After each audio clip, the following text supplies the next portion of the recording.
They didn't ask her if she was ready. In that dusty town where choices belonged to men and fate belonged to God, 18-year-old Clara May was sent, not married, to a widowed cowboy with 3 children and a broken soul. The wagon stopped at the edge of the ranch, just as the sun bled red into the horizon, and Clara's fingers trembled around the small cloth bag that held her entire life.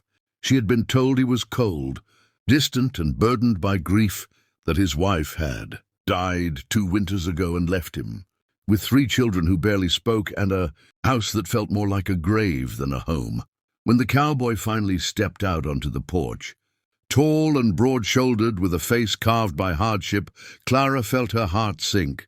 This was Caleb Boone, a man older than her by more than a decade, a man who had buried love once and vowed never to feel it again. His eyes were sharp but hollow, like a man who survived by duty alone. He nodded once, not in welcome, but in acknowledgement. As if she were another chore the town had dropped on his doorstep. No words of comfort, no smile, just silence, and the sound of 3 small faces peeking from behind the doorway, watching the stranger who had come to change their lives. The first night was unbearable. The house creaked with memories that didn't belong to Clara, and every corner whispered the name of the woman who once ruled this home. Caleb ate in silence. The children, Tommy 8, Ruth 6, and little Eli, barely 4, barely touched their food. Clara tried to speak, to soften the air, but her voice seemed too small for the weight in the room. When she finally retreated to the tiny spare bedroom, she cried into her pillow, wondering if God had abandoned her or chosen her for something she didn't yet understand. She had been raised to obey, to serve, to survive, but nothing had prepared her for the loneliness of being unwanted in a house full of people. By morning, Clara made a choice. If this place was going to break her, it wouldn't do so quietly. She rose before dawn, cleaned the kitchen, cooked breakfast, and mended torn clothes she found piled in a corner. When the children came in, confused by the smell of warm bread, something shifted. Ruth stared. Tommy frowned. Eli smiled for the first time in months. Caleb noticed but said nothing. Yet as days passed, Clara became the heartbeat of the house. She listened when Tommy talked about missing his mother. She sang softly while rocking Eli to sleep.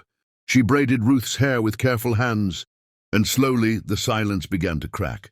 By the end of the week, the impossible happened. Caleb came home early one evening to find laughter spilling from his house, real laughter, the kind he thought had died with his wife. He stood frozen outside, hand on the door, afraid that stepping in would shatter the miracle. Clara had no idea that her kindness, her quiet strength, and her refusal to give up were undoing years of grief in just 7 days. And as the camera lingers on Caleb's conflicted face, this is where you remind your viewers. Caleb Boone didn't believe in second chances. Life had beaten that belief out of him the day he lowered his wife into the ground with 3 children clinging to his coat. Yet somehow in one short week, Clara May had done what years of loneliness could not. She had breathed life back into a dying home. He fought it at first. He told himself it was temporary. That kindness always fades. That hope always disappoints. But every morning he woke to warm meals and quiet humming. And every night he returned to children, who slept peacefully instead of crying themselves into exhaustion. Clara never demanded his affection, never asked for thanks. She simply stayed, and in doing so, she rewrote the meaning of strength. The town began to notice the change. People whispered. Some doubted her intentions. Others mocked Caleb for letting a girl run his house.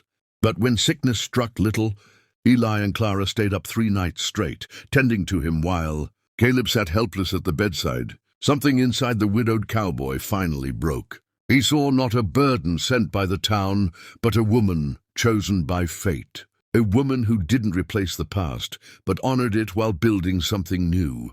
When Eli finally opened his eyes and whispered, "Mama," in his fevered sleep, calling Clara by a name she had never claimed, Caleb turned away so she wouldn't see the tears streaming down his face. That night Caleb spoke. Really spoke. He told Clara about his wife, about the fear that loving again would betray the dead. Clara listened without judgment, her eyes steady, her heart open. She told him she wasn't there to erase anything, only to help them survive, together or apart. That was the moment Caleb realized the truth. This young woman had changed everything without asking for anything in return. The final scene shows the family gathered at the table, the house glowing with warmth it hadn't known in years. The cowboy reaches across the table, not in ownership, not in obligation, but in gratitude. Clara takes his hand, unsure of the future, but no longer afraid of it. And the narrator leaves. Viewers with words that linger long after. The screen fades to black. The town did not forgive change easily. When word spread that Caleb Boone's house was no longer silent, that laughter lived where grief once ruled, eyes began to watch the ranch more closely. Some said Clara was too young. Others said a woman who softened a widowed man so quickly must be hiding something. Caleb heard the whispers when he rode into town for supplies, felt them cling to his back like dust on his coat. He told himself he didn't care, but when a man lives years building walls, it frightens him when those walls start to fall. Clara felt it too. The stares, the cold greetings, the way mothers pulled their daughters closer when she passed. But she stayed steady because the children needed her. Tommy had begun smiling again, but now fear crept into his eyes, fear that this happiness would be taken away. Ruth clung to Clara's skirt whenever voices grew loud, and Eli followed her everywhere, as if afraid she might vanish like his first mama did. Every night Clara prayed not for herself, but for the strength to stay if the world tried to push her out. The breaking point came on Sunday. Church bells rang across town, and for the first time since his wife's death, Caleb dressed the children in clean clothes and walked them into town with Clara beside him. The room fell silent when they entered. Whispers fluttered like startled birds. The preacher paused mid-sentence. Caleb's hand twitched toward his hat brim, ready to turn back, but Clara squeezed his arm gently, grounding him. She lifted her chin and walked forward, not with pride, but with quiet dignity. And in that moment something unspoken passed through the room. Not approval, not acceptance, but recognition. This girl was not playing house. She was holding one together. After church, a man stepped forward, the same man who had once suggested Clara be sent to Caleb as a solution, not a blessing. He spoke carelessly, implying Clara's place was temporary, that once the children were settled, she could be moved elsewhere. Caleb's blood ran cold. For the first time in years, anger rose, not wild but controlled and dangerous. Before Clara could speak, Caleb did. He told the man and the watching town that Clara was not property, not a favor, not a solution to anyone's problem. He said she was family. The word echoed louder than any sermon. That night, Clara packed her small bag, not because she was leaving, but because fear told her to be ready.